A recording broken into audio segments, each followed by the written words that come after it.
Libo-libo ring uri ng basura ang tumambad kay Pangulong Ferdinand R. Marcos Jr. sa kanyang pag-iinspeksyon sa isang pumping station sa Pasay City. Ipinunto niya ang patuloy na pagsisikap ng pamahalaan sa pangmatagalang solusyon sa basura, kabilang na ang waste to energy. Yan ang ulat ni Kenneth Pasyente.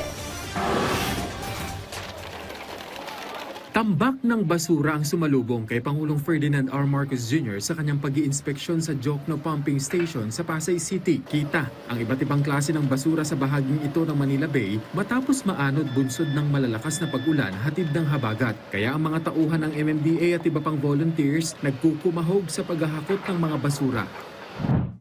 Kagabi lamang umabot na sa 5 dump truck ng basura ang nakuha dito sa bahaging ito ng Manila Bay, likuran lamang po ng Jokno Pumping Station. Katumbas yan ng 20 cubic meters ng basura na dadalhin naman sa isang sanitary landfill sa Tarlac. Inilarawan ng Pangulo ang problema sa basura bilang kritikal, lalo't nakakaapektoan niya ito sa mga daluyan ng tubig pati na sa operasyon ng mga flood control infrastructure. Just look at it. Does that look critical to you? It does to me.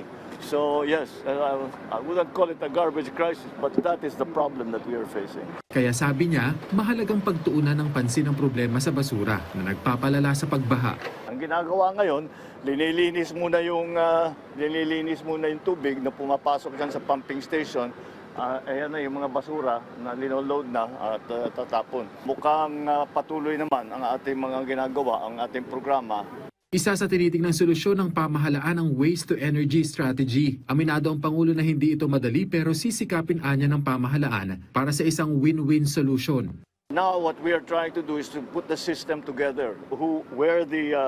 How it will be, what is the relationship with the LGUs to the waste to energy plant, where the locations are, what group is actually going to come in. We already have identified, like I said, they're already auctioning by maybe in a couple of months on how much will be sold, or how much energy will be sold with the Department of Energy and at what rate.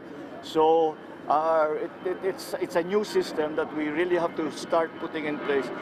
Maybe we will begin to see it in a year and a half. We'll push it as quickly as we can, certainly. Yeah. Gayunman, tuloy-an niya ang pagsisikap ng pamahalaan para kahit paano'y maibsan ang pagbaha. Lahat ito, yung dredging, as I said yesterday, 12 years na, hindi tayo nag-dredge. Ngayon parang tayo nagde-dredging ulit. Itong ganitong planta, itong pumping station, mula nung tinayo, hindi pa napaandar. Kahit minsan, ngayon lang napapaandar. Ang dahilan daw, dahil walang budget sa gasolina, kaya hindi pwedeng maandar. Hindi ko na malaman kung saan napunta yung budget na yun. Pero may babalik, i-restore natin yan para maging mas maayos ang patakbo ng ating flood control facilities.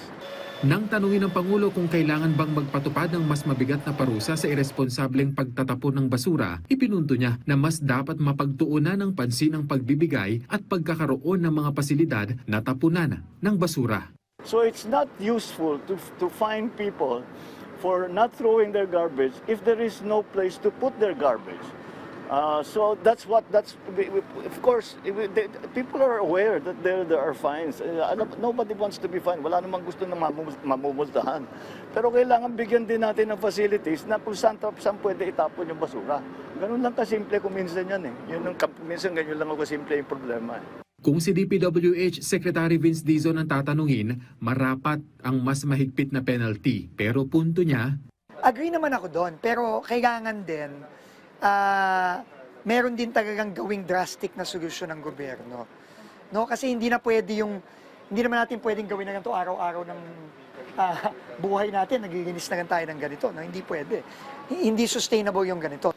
matapos ang ilang oras na clearing operation, nabawasan ang mga basura at naiiwas ito sa posibleng pagbara sa Jokno Pumping Station. Kenneth Pasyente para sa Bayan.